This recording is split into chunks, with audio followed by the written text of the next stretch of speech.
اب ہم بھی یہی چاہتے ہیں کہ ہمارے برادر اصغر حضرت علامہ مولانا مفتی سلمان اظہری صاحب یہ کا بیان ہو، کیونکہ وقت بھی کافی زیادہ ہو چکا ہے اور اس کے بعد بھی نیاز فاتحہ خوانی اور پھر طعام کا سلسلہ بھی رہے گا. تو اس لیے میں یہ چاہوں گا کہ اپنا سارا وقت جو ہے وہ مفتی سلمان اظہری صاحب قبلہ کو دیں گے، وہی بیان فرمائیں اور آپ حضرات بڑی سنجیدگی کے ساتھ اطمینان کے ساتھ تشریف رکھیں، بیان سنیں. اس کے بعد فاتحہ خوانی ہوگی، دعا ہوگی، صلاۃ و سلام، پھر اس کے بعد نیاز. نعرہ تکبیر، نعرہ رسالت، مسلک اعلیٰ حضرت، محافظ ناموس رسالت، نعرہ تکبیر، نعرہ رسالت. السلام علیکم ورحمۃ اللہ وبرکاتہ. الحمد للہ وکفا وسلام علی حبیبہ المصطفیٰ، اما بعد فاعوذ باللہ من الشیطان الرجیم، بسم اللہ الرحمن الرحیم. وَأَمَّا بِنِعْمَةِ رَبِّكَ فَحَدِّثْ، صدق اللہ مولانا العظیم. بارگاہ رسالت میں آپ صلی اللہ علیہ وسلم میں درود پاک کا ہدیہ پیش کریں. اللہم صلی علی سیدنا و مولانا محمد معدن الجود والکرم وآلہ واصحابہ الکرام وابنہ الکریم وبارک وسلم صلاة دائمة سرمدا ابدا. عزیزان گرامی، آج کی اس محفل میں آپ حضرات مجھے سننے کے لیے بیٹھے ہیں، جبکہ محفل میں میرے دو عظیم استاد فخر الاماثل حضرت العلام مفتی زبیر احمد صاحب قبلہ اور حضرت العلام مولانا عبدالرب صاحب قبلہ ادام اللہ اقبالہما دونوں جلوہ بار ہیں. عام طور پر ہوتا یہ ہے کہ چھوٹوں سے شروع کیا جاتا ہے مجلس میں، محفل میں، لیکن یہاں پر بڑوں نے اپنا اپنا حصہ مجھے عطا کیا ہے. وہ اسی لیے نہیں ہے کہ ہم لائق ہیں، بلکہ ہمیشہ باپ یہ سوچتا ہے کہ میری نظروں میں بیٹا چمکتا رہے. اور تعرف الاشجار باسمارہا، عربی کا ایک قول ہے کہ درخت کی حیثیت اور درخت کی حقیقت اس کے پھل سے پہچانی جاتی ہے. پھل اگر اچھا ہے تو درخت بہت اچھا ہوگا، اور بغیر پھل کے درخت کا کوئی مطلب بھی نہیں ہے. تو ہمیں تیار کرنے والے، ہمیں آپ کے سامنے کھڑا کرنے والے یہ اساتذہ کرام ہیں. یہ اور بات ہے کہ کبھی انہوں نے عوام الناس کے سامنے اعلان بھی نہیں کیا، ذکر بھی نہیں کیا، لیکن مجھے اس بات پر فخر ہے کہ الحمدللہ صرف پڑھایا نہیں بلکہ مجھے پالا بھی ہے. اللہ ان کے اقبال بلند فرمائے. فارسی کی پہلی سے لے کر کے مسلم شریف تک اور ہدایت نو میر جو چھوٹی سب سے پہلی کتابیں ہوتی وہاں سے لے کر بخاری شریف تک پڑھانے والے یہ اساتذہ ہیں. ایک بات میں کہہ کر آگے گفتگو کی طرف جاتا ہوں. ابھی ایک چیز میں نے کہیں پر پڑھا تھا، لوگوں کا نظریہ ایسا بدل گیا کہ باصلاحیت لوگوں کی قدر کم ہو گئی، لیکن جو پریزنٹ لوگوں میں مشہور ہے ان کی قدر بڑھ گئی. اگر ایسا فارمولہ ہے تو یہ غلط ہے. باصلاحیت جو لوگ ہیں وہ یقیناً ان کی حیثیت ایسی ہے جیسے بہت سارے ممالک میں گورنمنٹ چلانے والے کوئی اور ہوتے ہیں، دکھنے والے نیتا کوئی اور ہوتے ہیں. یہ حضرات وہی ہیں جن کے بارے میں شاعر نے کہا، نہ پوچھ ان خرقہ پوشوں کو، ارادت ہو تو دیکھ ان کو، ید بیضا لیے بیٹھے ہیں اپنی آستینوں میں. مجھ جیسے بہت سارے علماء بنائے، تیار کیے، لیکن ایک بات میں آپ کو بتاتا ہوں. میرے والد گرامی حضرت علامہ محمد بن حسن رحمہ اللہ مصباحی تھے، حضور حافظ ملت کے شاگرد تھے. اسی انداز سے وہ بھی کام کرتے رہے. خاموش بیٹھ کر کے ایک جگہ پر انہوں نے دین کا کام کیا. ایک مرتبہ میں نے ان سے کہا تھا کہ اتنے سارے آپ نے کام کیے, دارالعلوم کی بنیاد بھی رکھی, بہت ساری چیزیں, لیکن لوگوں کا ساتھ وہ نہیں رہا. آخری عمر تھی ان کی, اور اس وقت میں نے کہا کہ آج یہ لوگ سب فراموش کر گئے آپ کی خدمات کو, آپ کو یہ جانتے نہیں, اور مجھے تو جانتے ہیں بہت سارے. تو وہ ہنس کر کے کہے, مسکرا کر انہوں نے کہا کہ سب کچھ یہاں مل جائے تو پھر آخرت کا کیا ہے.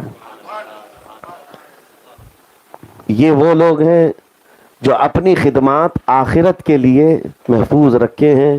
اللہ کریم ان کے صدقے ہمیں بھی آخرت کا کثیر حصہ عطا فرمائے. میں مختصر بات عرض کروں, اور یہاں جتنے لوگ بیٹھے ہوئے ہیں توجہ سے محفل کو بھی دیکھ لیں, اور کیمرے والا بھی خاص طور پر گھما کر کے بھی دکھا دے سارے لوگوں کو, کہ کچھ لوگوں کو ایسا لگتا ہے کہ سلمان اظہری بہت بڑے بڑے کانفرنسوں میں ہی صرف جاتے ہیں, اور بڑے بڑے جلسے ہونے چاہیے, بہت لاکھوں کی پبلک ہو وہاں جاتے ہیں. یہاں جتنے لوگ بیٹھے ہوئے ہیں ان کو اندازہ کریں, میرا مشن یہ نہیں ہے کہ ہزاروں کی تعداد ہو, میرا مشن یہ ہے کہ 4 لوگ بھی میرے نبی کی بات کرنے والے ہوں, میں پہنچ جاؤں گا. بس بات رسول کریم صلی اللہ علیہ وسلم کی ہو, ہمارے لیے جگہ اور تعداد کوئی معنی نہیں رکھتی. ہم ہر جگہ پہنچے ہوئے ہیں, یو پی کے, بہار کے, جھارکھنڈ کے, ایسے ایسے علاقوں میں جانا ہوا ہے. آج کے اس ٹیکنالوجی کے دور میں آپ کو کہتا ہوں, جہاں گھر بھی نہیں, آج لوگ لکڑیوں کے گھروں میں رہتے ہیں, ہمیں بھی انہی گھروں میں رکائے ہیں. لوگوں کو صرف ہمارا پلین میں جانا آنا دکھتا ہے, لیکن وہاں کے حالات ہم جانتے ہیں. یہ تمام چیزیں صرف اس لیے عرض کر رہا ہوں کہ اپنے ذہن و دماغ سے یہ بات نکالیں, دین کی خدمت کے لیے ہم ہر گھڑی تیار ہیں. اللہ کریم اس جذبے کو سدا سلامت رکھے. آپ کو معلوم ہوگا بچپن سے ہم ایک نعرہ لگاتے رہتے ہیں. ہمارے جو نعروں میں ہے ایک نعرہ چلتا ہے, سنیوں کی بات کر رہا ہوں, نعرے تکبیر, نعرے رسالت, یہ سب ہونے کے بعد بچپن سے ہم سنتے تھے غوث کا دامن, خواجہ کا دامن. یہ بزرگوں کی طرف سے چلا ہوا ایک نعرہ تھا. یہ آسان چیز نہیں ہے, اور اس پر کچھ لوگ ٹپنی کرتے ہیں, مذاق بھی کرتے ہیں, تم کون سا دامن پکڑے ہو جو نہیں چھوڑنے کی بات کرتے ہو. میرے عزیزو, یہ بہت ہی بامعنی جملہ ہے. یہ نعرہ اس قدر معنی خیز ہے جس کی ترجمانی وقت کا امام عشق و محبت مجدد دین و ملت بھی کر رہا ہے. اعلیٰ حضرت جیسے عظیم المرتبت نے بھی کہا ہے, لیکن الفاظ الگ ہیں. ہم تو کہتے ہیں غوث کا دامن نہیں چھوڑیں گے, لیکن جو وقت کا عبقری امام ہے وہ کہتا ہے تجھ سے در در سے سگ, اور سگ سے ہے مجھ کو نسبت, میری گردن میں بھی ہے دور کا ڈورا تیرا. یہی تو بات ہے جو اعلیٰ حضرت کہہ رہے ہیں. اس نشانی کے جو سگ ہیں نہیں مارے جاتے, حشر تک میرے گلے میں رہے پٹا تیرا. یہ نسبت کی بات اگر عام ہوتی تو وقت کا مجدد اس بات کو نہیں کر رہا ہوتا. انہیں اندازہ ہے کہ یہ عظیم نسبت جس کے ساتھ ہے وہ ممتاز کر جاتی ہے. واقعات آپ کے ذہنوں میں سب ہیں, سنی ساری چیزیں سنتے ہیں. میں میرے استاذ گرامی اور میرے مرشد گرامی حضور تاج الشریعہ رحمۃ اللہ تعالیٰ علیہ سے ایک بات سنا. غوث پاک کا واقعہ اکثر لوگ سناتے ہیں کہ ایک چور آیا چوری کرنے کے لیے, اور چوری کرنے کے لیے جب اندر آیا تو اس کو ملا کیا, آپ کا جبہ ملا. جبہ ملا, جبہ چوری کر کے جانا چاہتا تھا, لیکن اسی اثنا میں حضرت خضر علیہ السلام کی آمد ہوئی, اور سرکار غوث پاک رضی اللہ تعالیٰ عنہ آرام کر رہے تھے.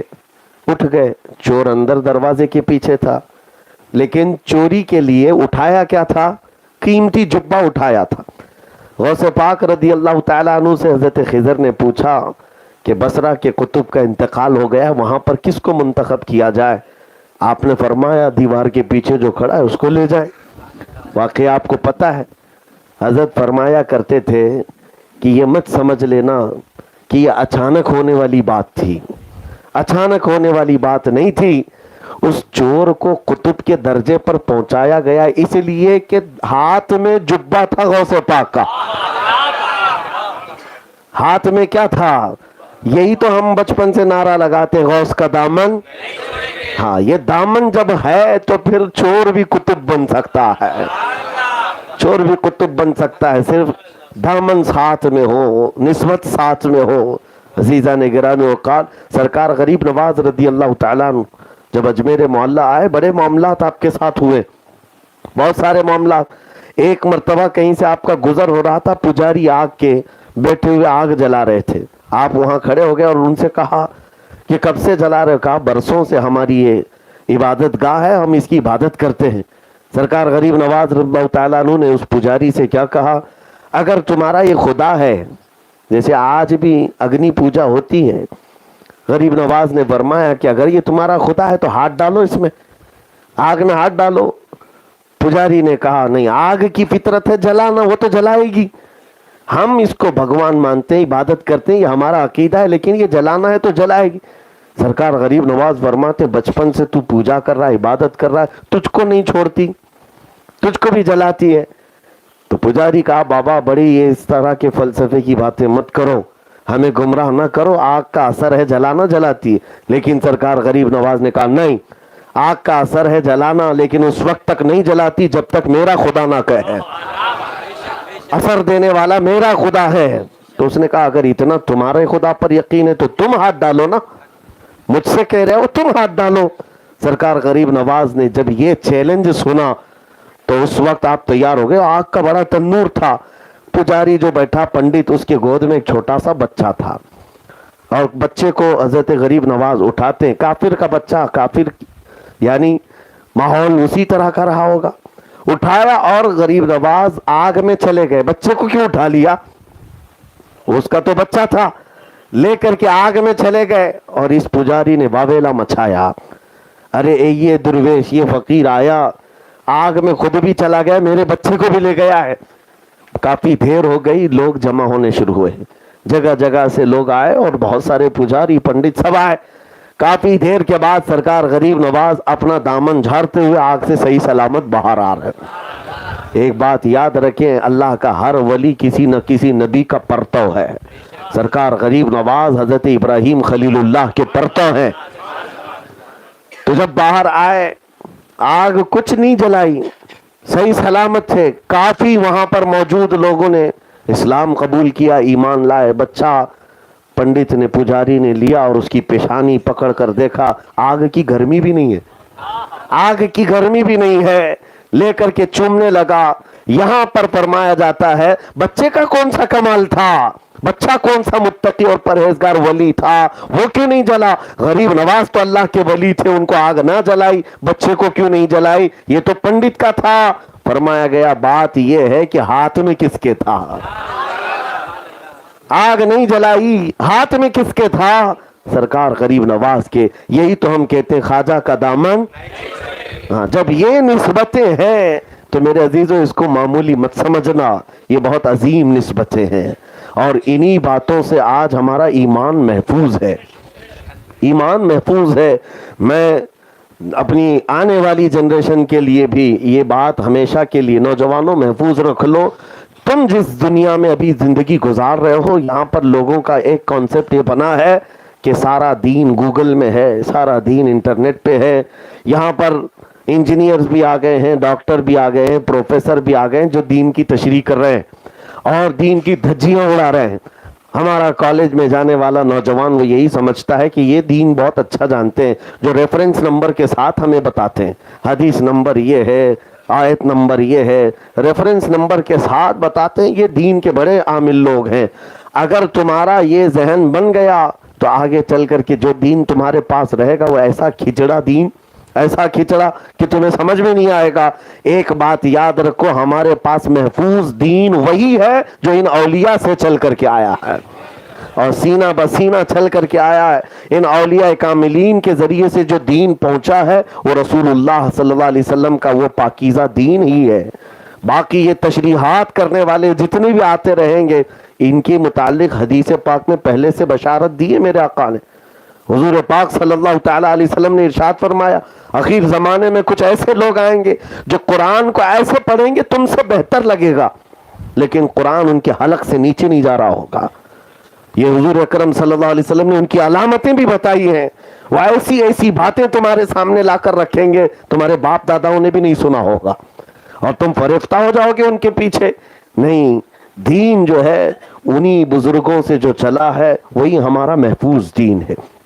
اگر حضرت عبداللہ ابن مبارک رضی اللہ تعالیٰ عنہ فرماتے ہیں کہ اگر یہ اسناد نہ ہوتی تو دین ہی نہیں ہوتا۔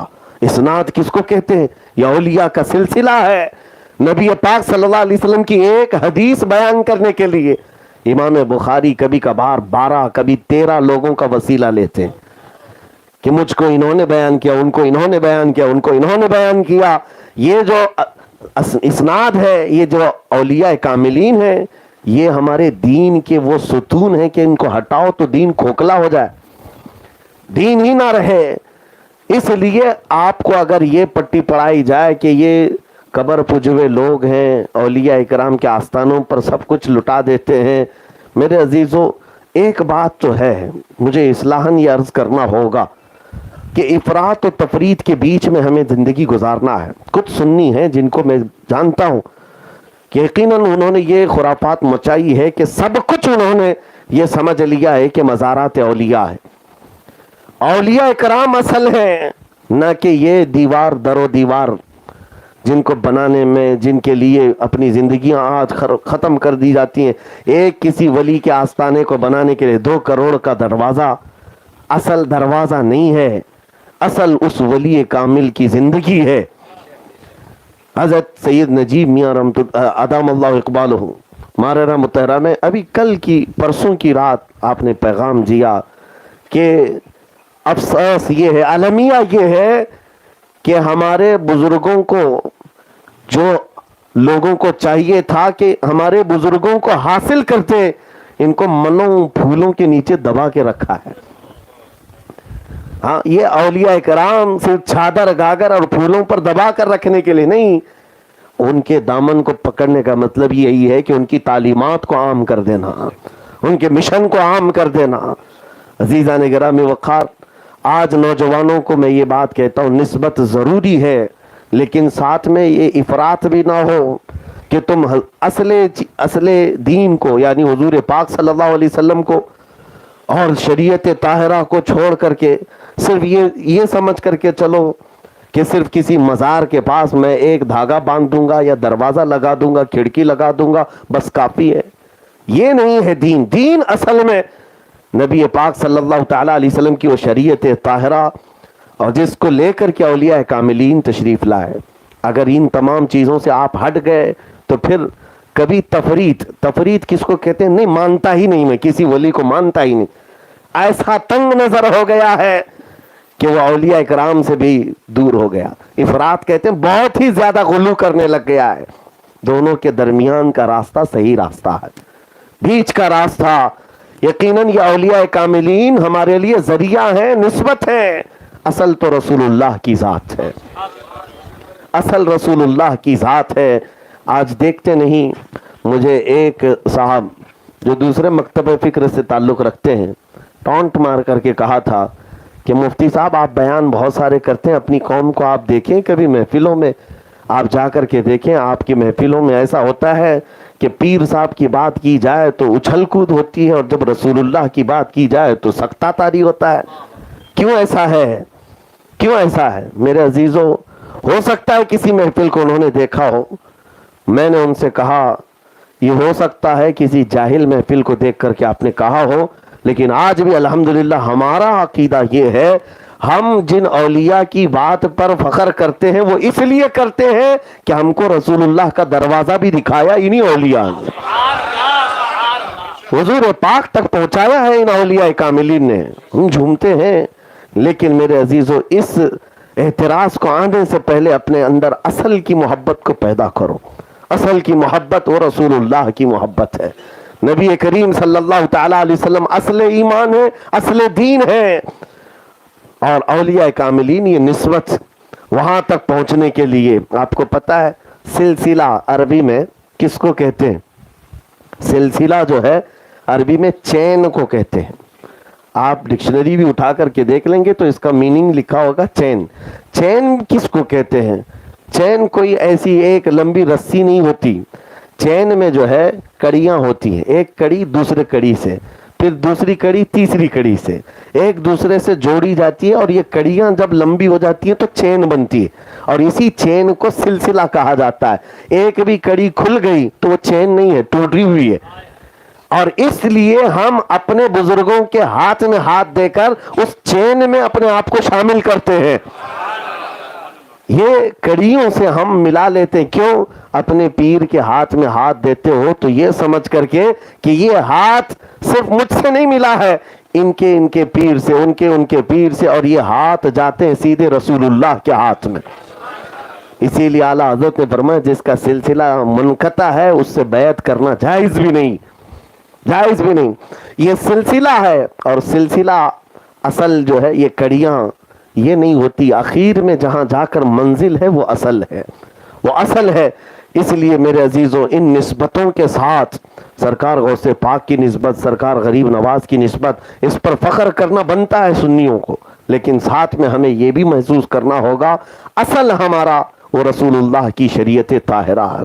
ایک بات میں آپ کو بتاتا ہوں, حضرت شیخ عبدالحق محدث دہلوی رحمۃ اللہ علیہ ہندوستان جب تشریف لائے تھے, بڑا امتحان تھا آپ کا. علم حدیث پھیلانے میں سب سے بڑا کردار سیدنا عبدالحق محدث دہلوی کا ہے.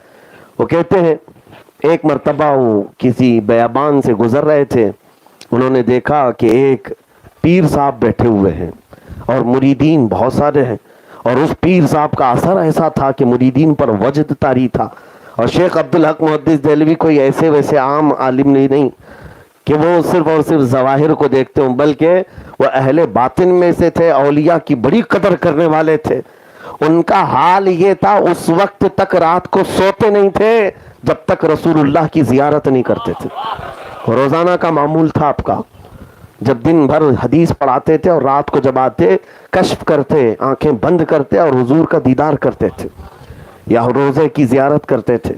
ایک دن گزر رہے تھے, پیر صاحب ان کی جھوپڑی تھی, لوگوں کا ایک بڑا جم غفیر تھا. آپ گزرتے ہوئے وہاں لوگوں سے پوچھتے کون ہیں, کہا کہ فلاں فلاں بزرگ ہیں, ان کا اثر ایسا ہے, لوگ ان کے ارد گرد ہمیشہ رہتے ہیں, وجہ طاری رہتا. کہا میں بھی ملاقات کر لوں, شرف یاب ہو جاؤں.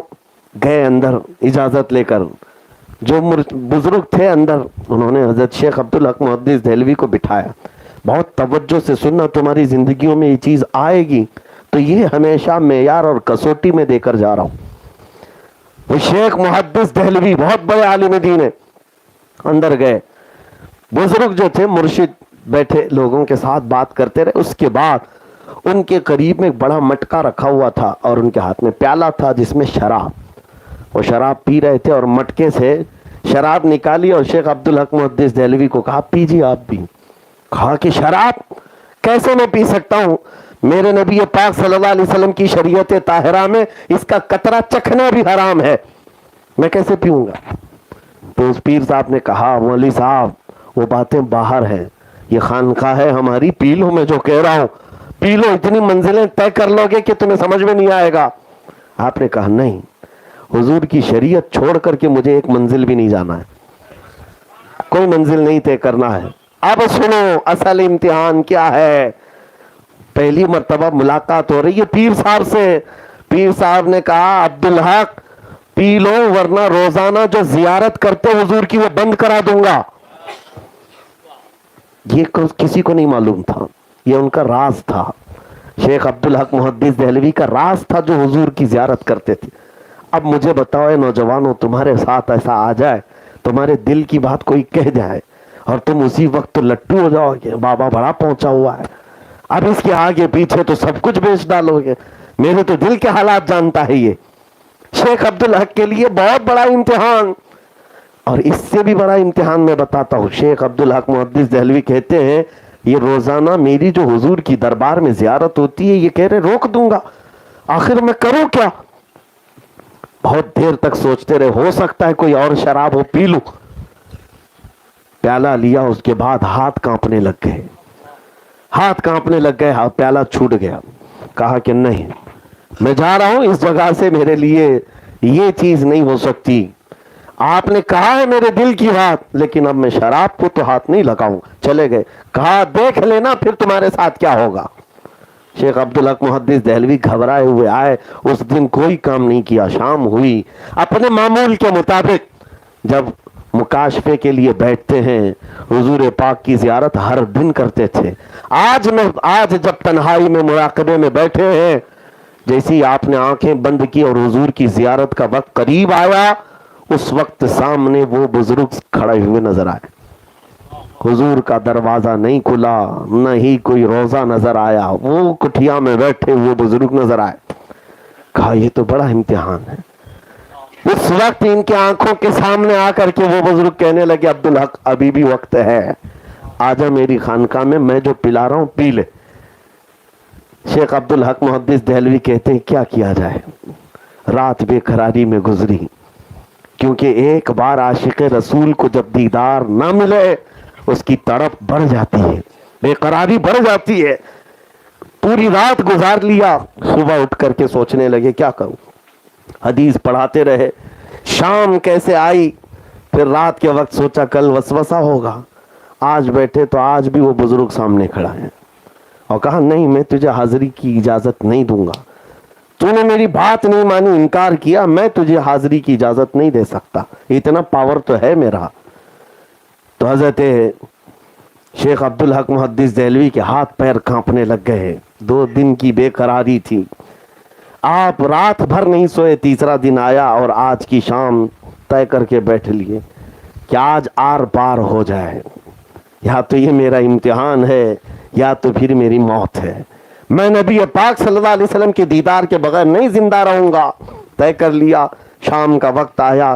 جب غسل کر کے بیٹھے حضور کے زیارت کے آداب کے اعتبار سے، اور اس وقت جیسے ہی آپ بارگاہ مصطفیٰ کی زیارت کے لیے طے کرتے ہیں، دل کو تمنا تیار کرتے ہیں، رو پڑتے ہیں، بے اختیار روتے ہیں. کہتے ہیں اب مجھ سے نہیں سہا جا رہا ہے، یا رسول اللہ آپ ہی بتا دیں آپ کی شریعت سچی ہے یا یہ پیر سچا ہے، آپ کی شریعت سچی ہے یا پیر سچا ہے.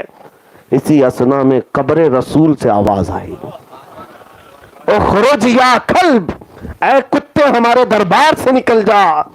اتنی آواز آئی کہ وہ جو پیر صاحب تھے اچانک غائب ہو گئے اور سب حجابات ہٹ گئے. سامنے رسول اللہ کی زیارت ہوئی. اب شیخ عبدالحق محدث دہلوی کو اپنی مراد مل گئی، اور اس کے بعد جی بھر کے تمنا کے ساتھ، دل کے ساتھ بارگاہ مصطفیٰ میں حاضری دی. صبح اٹھے، کہا کہ میں تو جیت گیا، میں تو جیت گیا، میری مراد مل گئی ہے. اب جاتا ہوں اس بزرگ کے پاس، اب جا کر کے بولتا ہوں اب بتاؤ بغیر تمہارا پیالہ پیے تو میں اپنا پیالہ پی چکا، میں شراب محبت پی چکا دیدار مصطفیٰ کا. اب وہاں بیابان میں آئے، اس جنگل میں لوگوں میں ایک ہلہ مچا ہوا ہے، گلگلہ ہے، لوگ اپنے اپنے بوریے بسترے باندھ رہے ہیں، سب ادھر ادھر ہو رہے ہیں. شیخ عبدالحق محدث دہلوی کہتے رکو رکو، مجھے تمہارے پیر صاحب سے ملنا ہے. جلدی سے آئے اس جھونپڑی کے پاس. جو دربان کھڑے تھے وہ بھی ادھر ادھر تتر بتر ہے. پوچھا ہوا کیا، کہاں ہے پیر صاحب؟ کہا مت پوچھو، کل کی رات ایک بڑا حادثہ ہوا، اچانک ایک دھماکہ ہوا اور ہمارے پیر صاحب کتا بن گئے اور کتا بن کر نکلے، کتا بن کر کے وہ یہاں سے نکل گئے. تب شیخ عبدالحق محدث دہلوی نے کہا تمہارے پیر کو کسی اور نے کتا نہیں بنایا، اصل پیر نے کتا بنایا. اصل کے ساتھ اگر نسبت ہو تو نقل کبھی تمہارے اوپر غالب نہیں آئے گا. یہ اصل نبی پاک صلی اللہ علیہ وسلم کی شریعت طاہرہ. لوگ آج جس طرح سے نسبت اپنی اصل ہے ضروری ہے، لیکن ساتھ میں یہ کسوٹی ہمیشہ رکھو جو میرے مصطفیٰ سے بال برابر بھی ہٹا، شریعت طاہرہ سے بھٹکا، نہ وہ پیر ہونے کے لائق ہے، نہ تمہارے لیے چین بننے کے لائق ہے. وہی ہمارے لیے لائق ہے جس کا سینہ نبی پاک صلی اللہ علیہ وسلم کی محبت سے بھرپور ہے، معمور ہے. عزیزان گرامی وقار، یہ میں نے آپ کو اس لیے معیار بتایا ہے کہ اب حالات ایسے آ رہے ہیں، جوگیوں کے پیچھے اور انگوٹھی والے بابا، چوٹی والا بابا, بیڑی والا بابا, پتہ نہیں کون کون سے بابا. ہاں, لوگوں کو یہ ہمارے ہندوستان کا مزاج ہے. جہالت بہت زیادہ ہے جس کی وجہ سے یہ سمجھتے ہیں باباؤں کا دین ہے. اور بابا بھی تو ایسے نفسیات کے بڑے ماہر ہوتے ہیں, سائیکالوجی پڑھے ہوئے ہوتے ہیں. وہ ان کو سب کو پتہ ہے. تم کو پتھر بھی وہ کھلا سکتے ہیں, کا بہت بڑا معجون ہے, اور کھا بھی لوگ. ہمارے علاقے میں ایسی چیزیں ہم نے دیکھی ہیں. ایک بابا آیا اور کہتا 8 خدا ہے, 8 رسول ہے, 8 محمد ہے, نعوذ باللہ من ذالک. اور سننے والا بیوقوف ہے, وہ آ کر کے پوچھ رہا کیا ایسا بھی ہے؟ کہا تماچا لگاتا اور کہتا کہ میری گٹھی میں پلایا گیا ہے اللہ ایک ہے. پھر یہ کہاں سے لے کر کے آئی چیز؟ اور وہ سارے ڈکوسلے جو مصطفیٰ کریم کی شریعت کو چھوڑ کر کے تمہیں اگر بلائیں. ایک بات دیکھیں, سنیوں کی مجلسوں کا یہ حال, جیسے جنہوں نے تانا مارا تھا کہ حضور کا نام لیتے سکتہ تاری ہے, کسی اور کے نام پر حلہ ہے, یہی معاملات. قوالی بج رہی ہے, وجد آ رہا ہے. یہ وجد ہے کہ ڈانس ہے کہ رقص ہے مجھے معلوم نہیں, لیکن قوالی پر بڑا حال آ رہا ہے. انہیں قوالی سننے والوں سے میں کہتا ہوں 15 منٹ قرآن کی تلاوت بھی سن کے دکھاؤ. وہ اللہ کا کلام ہے نا, اس میں تو کوئی شک نہیں ہے کسی کا لکھا ہوا ہے, اور رسول پر اترا ہوا کلام ہے. سن کر کے دکھاؤ, اور تو تمہیں نیند آنے لگ جائے. تو قرآن کے ساتھ تمہارا اگر جذبہ صحیح نہیں ہے تو پھر یہ قوالیاں تمہیں وجد نہیں لا رہی ہیں, یہ وجد نہیں لا رہی ہیں, یہ تو تھرک رہے ہو. حال اور وجد ان قوالیوں سے, ان مناقبات سے ہوتا تھا جن کے قلب میں نبی پاک کی محبت بسی ہوئی ہوتی تھی. عزیزان گرامی وقار, اصل چیز کی طرف میں توجہ کروا رہا ہوں. میں کسی چیز کے خلاف نہیں بول رہا ہوں, کہ اولیاء اکرام کا جو مسلک ہے اس کے خلاف نہیں بول رہا ہوں, لیکن بات یہ ہے کہ اصل شریعت طاہرہ ہے, اس سے ہٹ جاؤ گے تو پھر کوئی چیز نہیں ہے. ایک بابا, وہ ابھی بہت سارے ہے ساؤتھ کے علاقے میں نماز نہیں پڑھتے, نماز ہے ہی نہیں. مریدین کہتے ہیں تو کہتے ہیں ہم تصور کی نماز پڑھتے ہیں, اور مریدین فخر میں آ کر کے کہتے ہیں, ہمارے پاس کہہ رہے تھے ہمارے پیر صاحب تو مکہ میں مدینے میں نماز پڑھتے ہیں, بیٹھے یہی ہوتے ہیں, مکہ میں مدینے میں نماز پڑھ لیتے ہیں مغرب عشاء. میں نے کہا کھانا بھی وہیں کھانے بولو, دسترخوان یہاں کیوں بچھاتے ہو؟ وہاں سے زمزم پی کے آ جائیں, کھجور کھا کے آ جائیں. نہیں, کھانا یہیں لگے گا, یہاں سب توڑیں گے اور نماز مکہ مدینے میں پڑھیں گے. ایک بات یاد رکھو میرے عزیزوں, یہ شریعت مصطفیٰ صلی اللہ علیہ وسلم سب کے لیے حجت ہے. آپ غوث پاک کی محفل میں بیٹھے, ایک روایت لا کر کے بتا دینا کہ غوث پاک نے کبھی ایک نماز قضا کی ہو. وہ سلطان الاولیاء جب نبی پاک کی شریعت کی ایک فرض میں کوتاہی نہیں کرتے, تو پھر آج کے ڈھکوسلے لوگوں کے لیے کہاں سے نماز معاف ہو جائے گی؟ نماز معاف ہو جائے گی.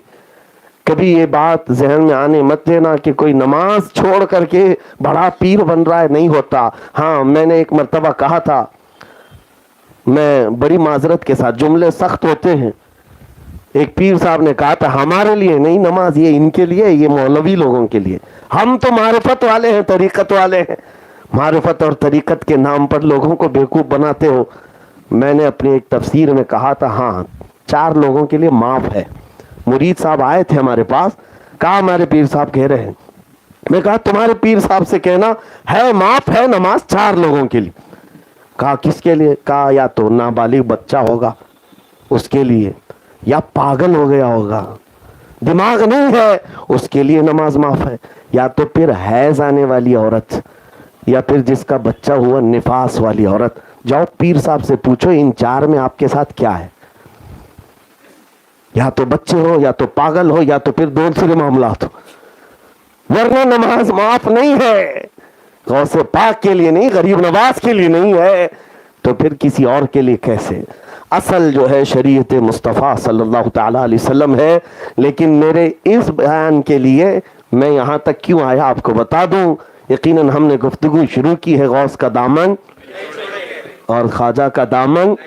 یہ ہمارا عقیدہ اور ہمارا مسلک, ہمارا مذہب اپنی جگہ پر ہے, لیکن اس کا مطلب یہ نہیں ہے کہ ہم نبی پاک کی شریعت چھوڑ کر کے صرف دامن کی بات کرتے ہیں. غوث کا دامن وہی ہے جو رسول اللہ کی شریعت ہے, خواجہ کا دامن وہی ہے جو رسول اللہ کی شریعت ہے. اور آخر میں چل کر کے یہ بھی بتا دوں, مسلک اعلیٰ حضرت بھی وہی ہے جو غوث کا دامن ہے اور خواجہ کا دامن ہے. جس نے اعلیٰ حضرت کا مسلک پکڑ لیا ہے, دونوں دامن اس کے ہاتھ میں ہے, دونوں دامن اس کے ساتھ ہے.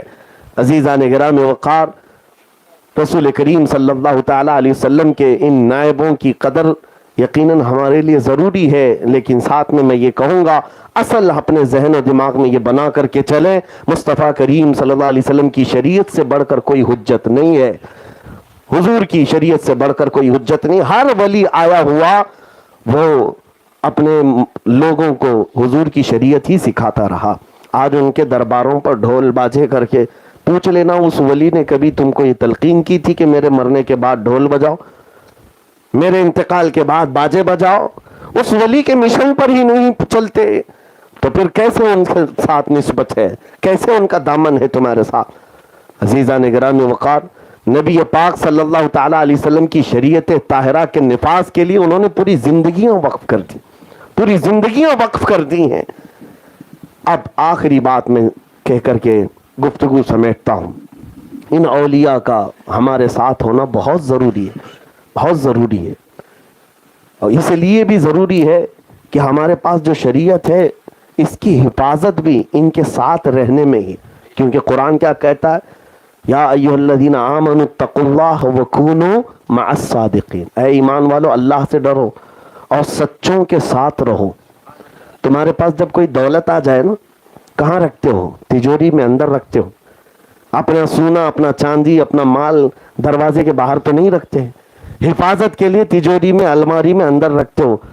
اب تمہارے پاس جو سب سے بڑی دولت ہے وہ ایمان کی ہے, یہ کون سی تجوری میں رکھ کر حفاظت کرو گے؟ اس کے ڈاکو بہت ہیں, اس لیے اللہ نے فرمایا اس کی حفاظت صرف ایک طریقہ ہے, اللہ کے ولیوں کے ساتھ رہو, ساتھ رہو.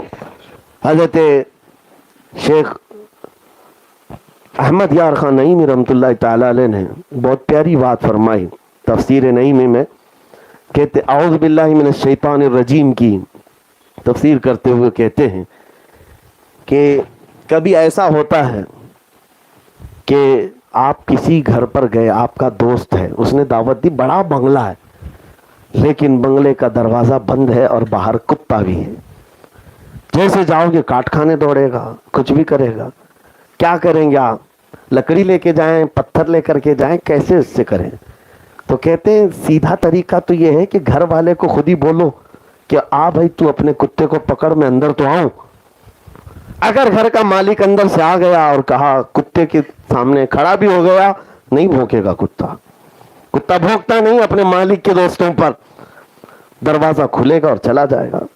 شیخ حضرت احمد یار خان نعیمی رحمۃ اللہ علیہ فرماتے ہیں یہی طریقہ ہے. یہ شیاطین اللہ تعالیٰ کی طرف سے چھوڑے ہوئے وہ کتے ہیں, اگر ان پر کوئی کنٹرول کر سکتا ہے تو وہ اللہ کے دوست ہی کر سکتے ہیں, وہ گھر والے لوگ ہیں, اہل اللہ ہیں. اس لیے ہم ان کی بارگاہ میں استغاثہ کرتے ہیں کہ ہمارے راستہ چلنے میں یہ بڑی رکاوٹ پیدا کرتا ہے شیطان, یہ لعین. ہم آپ کے دربار تک آنا چاہتے ہیں تو آپ ہی مدد کریں, اگر وہ مدد کریں یقیناً راستے بھی کھل جاتے ہیں, راستے بھی کھل جاتے ہیں. یہ نسبت کی بات کر رہا تھا, میں آخری بات کر رہا ہوں. حضرت معروف کرخی رحمۃ اللہ علیہ بہت پائے کے بزرگ ہیں, سلسلہ قادریہ میں حضرت جنید بغدادی سری سختی کے مرشد ہیں, حضرت معروف کرخی, جن کے دربار میں غوث پاک نے چلا کیا. حضرت معروف کرخی ایک مرتبہ راستے سے گزر رہے تھے, ایک شراب پی کر کے آدمی دھت راستے پر پڑا ہوا تھا. آپ گزرتے ہوئے وہاں رک گئے اور لوگوں سے کہا پانی لاؤ. پانی لائے تو جب لوگ پانی لائے تو اپنے ہاتھ میں انہوں نے پانی لیا اور وہ جو شرابی تھا اس کا منہ دھلا دیا, منہ دھلا کر کے چلے گئے. لوگ دیکھتے رہے, چہرہ دھلایا اور اس کے بعد چلے گئے. وہ شرابی اٹھا اور وہ عجیب کیفیت میں ہے, شراب کے نشے میں جو سڑک پر پڑا ہوا تھا, عجیب کیفیت میں ہے. اٹھ بیٹھا اور کہنے لگا کہ مجھے کچھ ہو رہا ہے,